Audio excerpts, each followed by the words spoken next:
Bismillahirrahmanirrahim. Alhamdulillahirabbil alamin.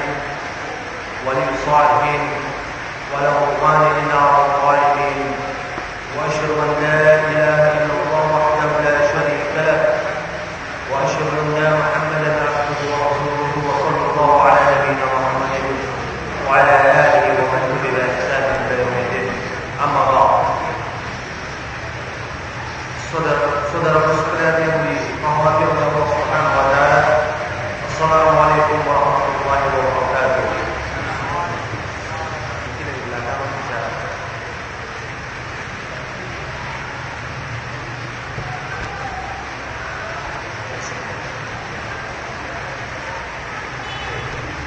Alhamdulillahirabbil alamin.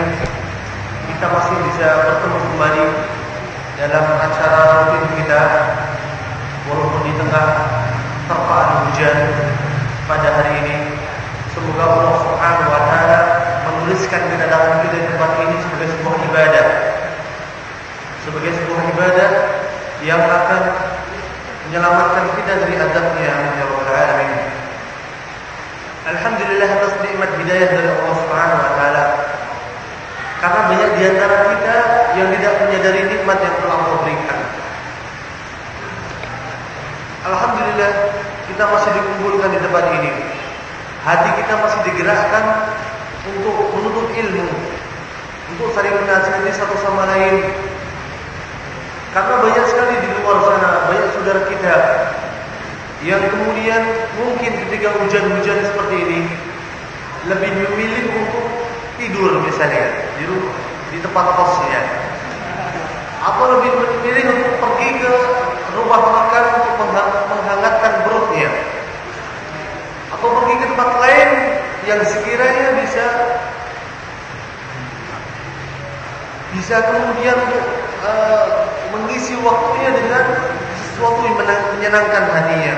Tapi alhamdulillah Allah telah memberikan hidayah kepada kita semua untuk bisa berkumpul kembali, untuk kemudian datang ke majelis ilmu dengan kita niatkan untuk menghilangkan kebodohan di dalam diri kita.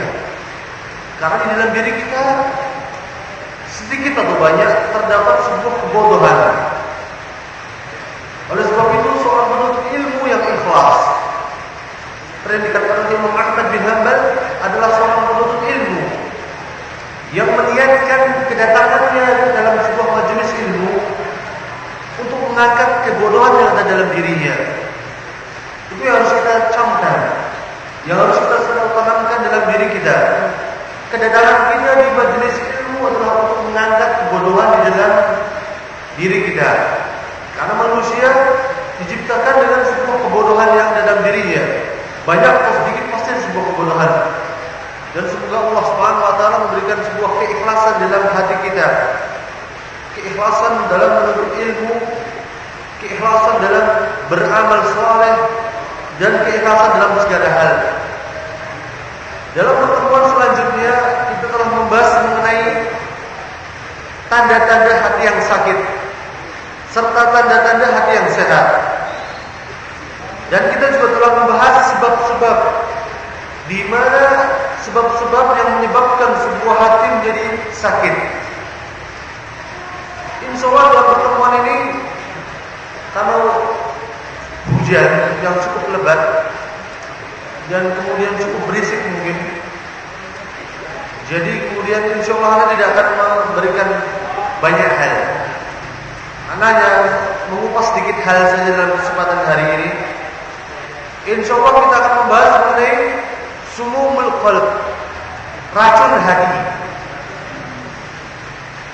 Dalam pertemuan sebelumnya kita membahas sebab-sebab hati yang sakit.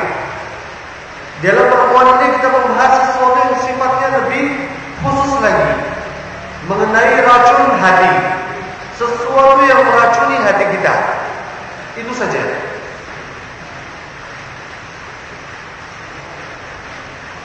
Dalam pembahasan racun hati ini, mu'allif menyebutkan 3 masalah besar.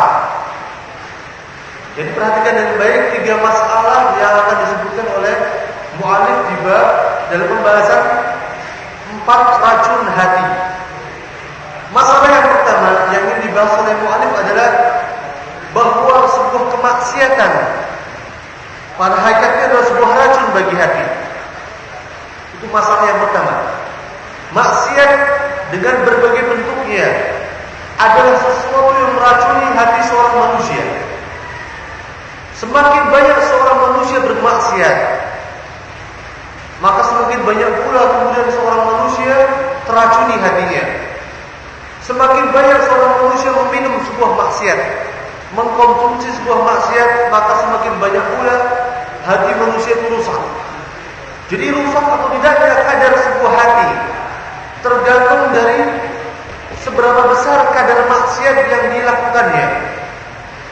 Oleh sebab itu sini mu'alif mengatakan, i'lam, ketahuilah, annal ma'asi kulluha sumumul lil qalbi. Ketahuilah wahai ibadallah, bahwa annal ma'asi, bahwa semua perbuatan maksiat. Jadi maksiat di sini mencakup segala macam maksiat.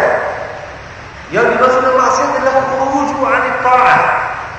Ketika seorang manusia keluar dari ketaatan, itu disebut maksiat. Dan maksiat banyak sekali jalannya. Ada yang berupa syahwat, maksiatnya mulut, maksiatnya mata, maksiatnya telinga kita, maksiatnya kemaluan dan sebagainya. Itu berkaitan dengan syahwat. Ada juga termasuk dari perbuatan maksiat adalah ketika seseorang memiliki keyakinan yang salah dalam agama ini. Keyakinan yang salah dalam agama ini itu disebut maksiat juga. Seseorang melakukan sebuah perbuatan bid'ah, seorang yang kemudian memiliki keyakinan berupa khurafat, seorang yang memiliki sebuah keyakinan berupa tahayyul, seseorang berbuat kesyirikan kepada Allah Subhanahu wa taala, itu termasuk dari perbuatan maksiat. Jadi kemarin kita telah membahas maksiat dari dua. Yang pertama yang berkaitan dengan syahwat, yang kedua berkaitan dengan syubhat. Dan semuanya adalah maksiat. Barang siapa yang selamat dari perbuatan maksiat yang berupa syahwat, akan tetapi tidak selamat dari perbuatan maksiat yang berupa syubhat, maka di sini hatinya masih ada kemungkinan untuk teracuni.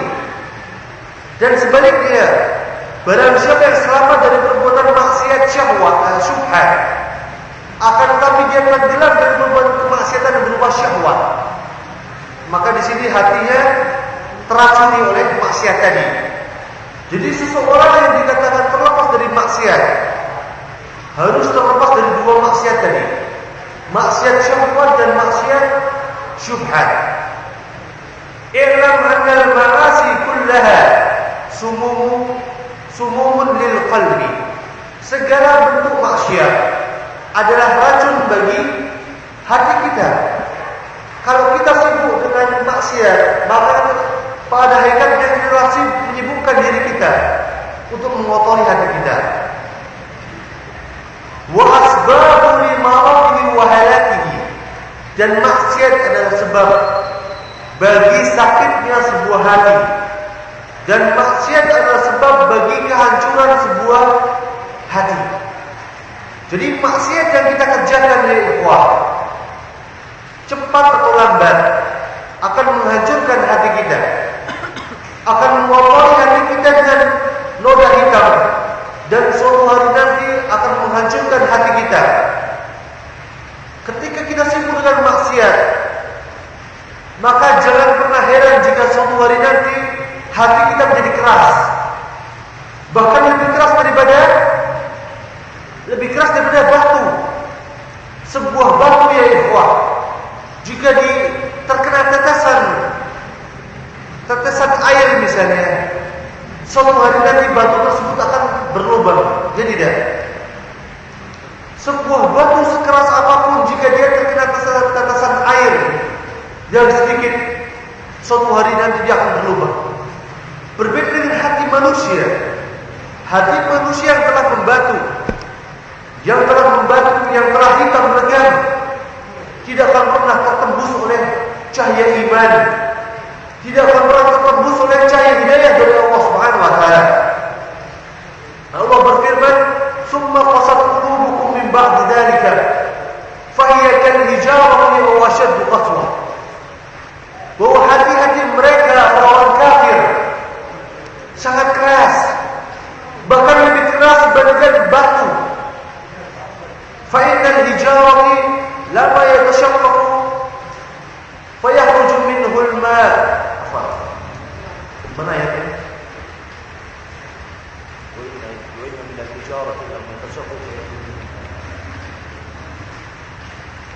sesungguhnya sebuah batu, jika dia kemudian tertancap sebuah tetesan, dia akan berlubang, bahkan akan keluar air di dalamnya. Berbeda dengan manusia, banyak di antara hati manusia karena saking kerasnya yang telah diselimuti oleh maksiat tidak bisa kemudian tertembus oleh cahaya hidayah dari Allah Subhanahu wa taala. Wa iyyabillah. Itu masalah yang pertama. Sebuah maksiat akan membuat hati menjadi sebuah maksiat ibaratnya adalah sebuah racun bagi hati, yang di suatu hari nanti akan menyebabkan maksiat tadi menyebabkan hati menjadi sakit, menyebabkan hati menjadi hancur. Oleh sebab itu dikatakan oleh Ibnu Mubarak di sini, oleh Ibnu Mubarak, Abdullah Ibnu Mubarak, dia pernah bersyair di sini dengan sebuah syair yang sangat indah,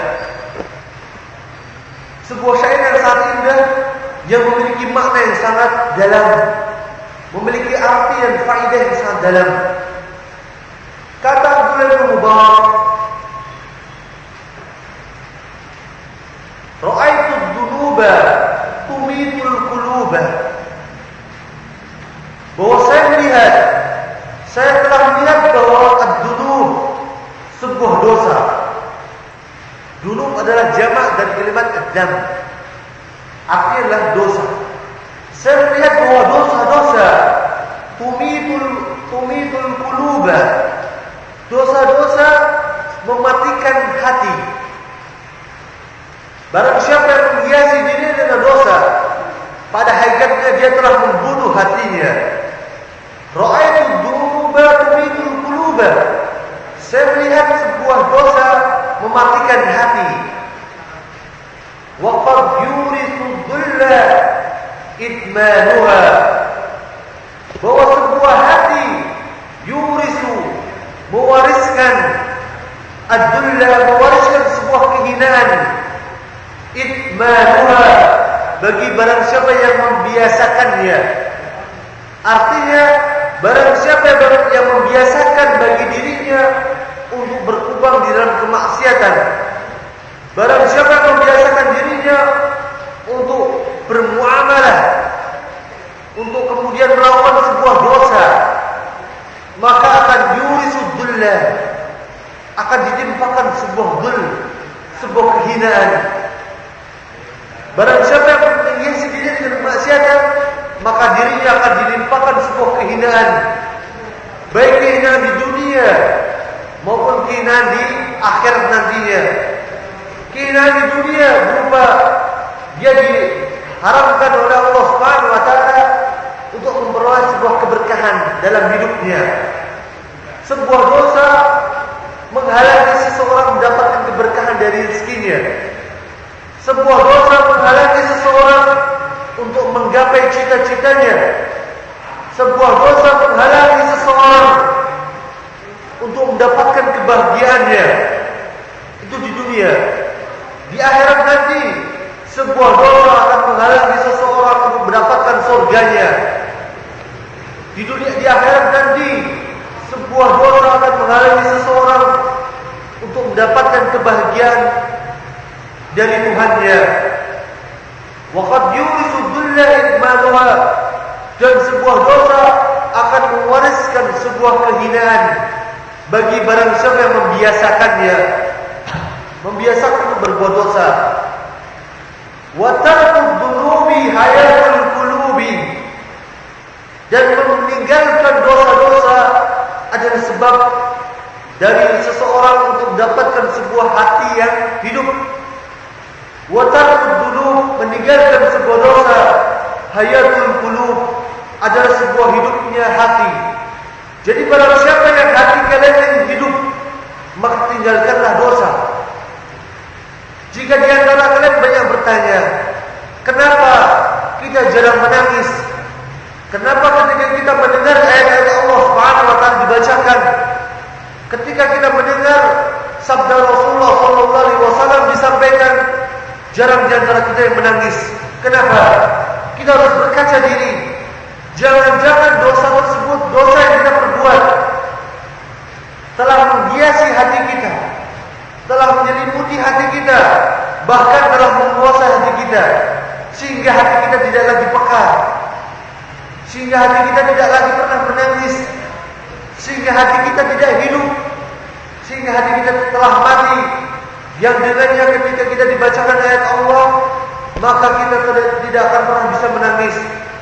Wa tarkud dunubi hayatul qulubi, dan meninggalkan dosa adalah hidupnya sebuah hati. Wa khairun li nafsika isyanuha, yang terbaik bagi dirimu adalah isyanuha, engkau melupakan dosa tadi, melupakan dosa-dosa tadi dan meninggalkan dosa-dosa tadi. Sebuah perkataan yang sangat besar, perkataan yang sangat dalam artinya, yang di sana ada 4 faedah yang kita bisa ambil di dalamnya. Faedah yang pertama yang kita bisa ambil adalah bahwa dosa-dosa yang kita kerjakan ya ikhwah, pada hakikatnya mematikan hati kita. Dosa-dosa yang kita kerjakan pada hakikatnya membuat hati kita menjadi kaku, menjadi keras. Faedah yang kedua adalah bahwa jika kita membiasakan diri kita dengan berbuat dosa, pada hakikatnya hal tersebut akan menimbulkan sebuah kehinaan dalam diri kita. Allah Subhanahu wa taala akan menimpakan kehinaan di dalam diri kita jika kita membiasakan diri kita dengan perbuatan maksiat. Faedah yang ketiga, bahwa jalan satu-satunya bagi diri kita untuk menghidupkan hati kita adalah dengan meninggalkan dosa. Dan faedah yang terakhir adalah bahwa sebaik-baik kita adalah orang-orang yang mampu meninggalkan dosa-dosa yang pernah kita perbuat dan melupakan dosa-dosa yang akan kita kerjakan. Itu masalah yang pertama. Dari 3 masalah. Masalah yang pertama tadi adalah bahwa maksiat membuat hati menjadi mati. Maksiat membuat hati kita menjadi sakit, karena maksiat pada hakikatnya adalah racun bagi hati kita. Masalah yang kedua yang disebutkan oleh mu'allif adalah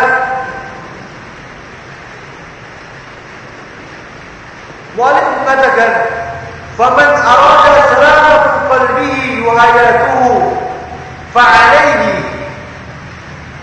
Barang siapa yang kemudian ingin hatinya selamat, dan barang siapa yang ingin hatinya hidup, maka di sini mu'allif menyebutkan ada 3 kiat, ada 3 jalan yang harus ditempuh bagi seseorang yang ingin hatinya sehat. Ada 3 jalan yang harus ditempuh bagi seseorang yang menginginkan untuk mendapatkan hati yang hidup. Jalan yang pertama adalah bitalhisi qalbihi min adari tilka sumum. Dia, orang tersebut, harus membersihkan hatinya min adar, dari pengaruh tilka sumum.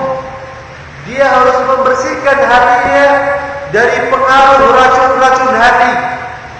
Dia harus membersihkan hatinya dari pengaruh maksiat. Jadi artinya dia harus membersihkan hatinya dari segala perbuatan maksiat, dari segala bentuk kemaksiatan. Itu cara pertama bagi orang-orang yang ingin mendapatkan sebuah keselamatan bagi hatinya. Cara yang kedua adalah thumma bil muhafadati alaihi, dengan cara menjaga hatinya bi'adami ta'ati sumumi jadidah, menjaga hatinya supaya tidak kemasukan racun-racun baru, Ana yakin dan ana percaya bahwa di antara kita pasti pernah berbuat maksiat, ya tidak? Ana yakin dan ana percaya bahwa di antara kita tidak akan ada di antara kita yang terlepas dari perbuatan maksiat. Karena semua Bani Adam tidak ada yang maksum. Semua orang pernah salah. Semua orang tentunya pernah berbuat maksiat. Lalu bagi seseorang yang hatinya ingin sehat, yang hatinya ingin lurus, maka dia harus menjaga hatinya supaya tidak kemasukan racun baru. Di antara kita pasti memiliki berbuat maksiat. Di antara kita pasti hatinya terkena racun. Dan supaya hati kita hidup, maka kita harus menjaga hati kita supaya tidak kemasukan racun baru. Hati kita sudah terracuni. Oleh sebab itu jangan pernah hati kita tadi ditambah dengan racun baru. Yang akan membuat hati kita semakin sakit dan semakin mati. Kemudian kiat yang ketiga supaya kita memperoleh hati yang sehat. Hati yang hidup adalah wa idza tanawala syai'an min dzalik khata'an. Jika kita berbuat sebuah maksiat khata'an secara tidak sengaja, apa yang harus kita kerjakan? Ketika seseorang berbuat maksiat secara tidak sengaja kita melihat sesuatu yang diharamkan oleh Allah Subhanahu wa taala. Tidak sengaja kita mendengarkan sesuatu yang Allah haramkan. Tidak sengaja kemudian kita berpikir atas sesuatu yang Allah haramkan. Kemudian tidak sengaja di antara kita berbicara sesuatu yang Allah haramkan. Apa yang harus kita kerjakan? Sari'u ila mahwin athariha bitaubati wastighfar. Jika kita berbuat salah yang kita kerjakan secara tidak sengaja, yang harus kita kerjakan adalah sari'u, maka percepatlah ila mahwin athariha, percepatlah untuk menghapus pengaruh-pengaruh maksiat tadi. Dengan apa? Dengan bitaubati wastighfar, dengan bertobat dan dengan beristighfar pada Allah Subhanahu wa taala. Dan itu secara umum 3 hal dari sekian banyak hal yang disebut oleh mu'allif dalam masalah yang kedua, mengenai bagaimana caranya untuk mendapatkan hati yang sehat. Bagaimana caranya untuk mendapatkan hati yang hidup. Yang di sini mu'allif menyebutkan 3 cara yang telah kita bahas tadi barusan. Kemudian sebab yang masalah yang terakhir, yang dengan ini insyaallah akan akhiri pertemuan kita pada hari ini. Masalah yang terakhir adalah mu'allif menyebutkan secara terperinci mengenai 4 racun hati. 4 racun hati yang harus kita jauhi. Yang pertama adalah fudulil kalam. Banyak apa di sini? Banyak ngomong, banyak bicara. Yang kedua, wa fudulin nazar, dan banyak melihat, terutama melihat sesuatu yang Allah haramkan. Wa fudulil ta'am, dan banyak makan. Wa fudulil mukhalatah, dan banyak bergaul. Bergaul boleh-boleh saja, akan tetapi jika banyak bergaul, tidak bisa memilih dengan siapa kita harus bergaul dan bagaimana kita harus bergaul dengan orang lain, maka bergaulnya kita akan menyebabkan pada hakikatnya adalah sebuah racun bagi diri kita. Wa hiya ashharu hadhihi sumum intisharan. Dan 4 racun tadi adalah racun-racun yang paling banyak terjadi. Jadi bukan berarti bahwa racun hati hanya ada 4 saja, tidak. Akan tetapi 4 racun hati inilah yang paling banyak dilakukan oleh seorang manusia. Wa ashadduha ta'thiran fi hayatil qalbi. Dan 4 racun tadi adalah yang paling besar pengaruhnya bagi hati seorang manusia. Jadi itulah masalah yang ketiga, yaitu 4 racun hati. Dan dengan ini anak akhiri kajian pada hari ini. Setelah pada hari ini kita secara umum menyebutkan 3 masalah yang disebutkan oleh mu'alif di sini. Insyaallah pada pertemuan selanjutnya kita akan membahas secara terperinci, membahas secara tafsir mengenai racun-racun hati, mengenai fudulil kalam, bagaimana sebuah perkataan yang bagaimana seorang ketika banyak berbicara akan meracuni hatinya. Dan kita akan membahas mengenai fudulil nazar, bagaimana seseorang ketika banyak melihat, banyak memandang, hal tersebut akan meracuni hatinya.